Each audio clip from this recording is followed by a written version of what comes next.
नमस्कार मंडळी, आज आपण नरक चतुर्दशीची कथा ऐकणार आहोत.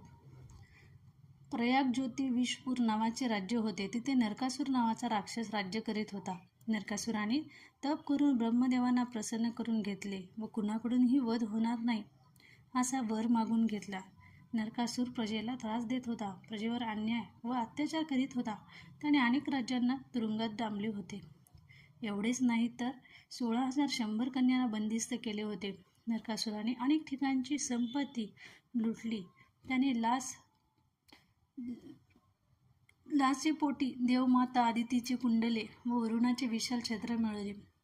त्याला मिळालेल्या वरामुळे तो देव, गंधर्व आणि मानवांना त्रास देऊ लागला होता.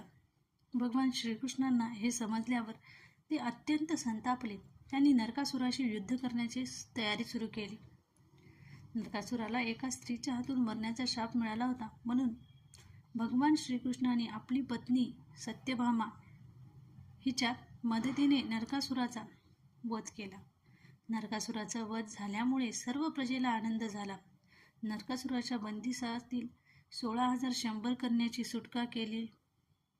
नरकासुरांच्या बंदिवासातील कन्यांना त्यांची कुटुंबे आता स्वीकारणार नाहीत हे जाणून भगवान श्रीकृष्णाने त्या 16,100 कन्यांसोबत विवाह केला व त्यांना सामाजिक प्रतिष्ठा मिळवून दिली. भगवान श्रीकृष्णाच्या पराक्रमाचे स्मरण म्हणून नरक चतुर्दशी हा सण साजरा केला जातो. आजही समाजात आपल्या गरिबी, भ्रष्टाचार, दहशतवाद, अज्ञान, बेरोजगारी, रोगराई इत्यादी नरकासुरच आहेत.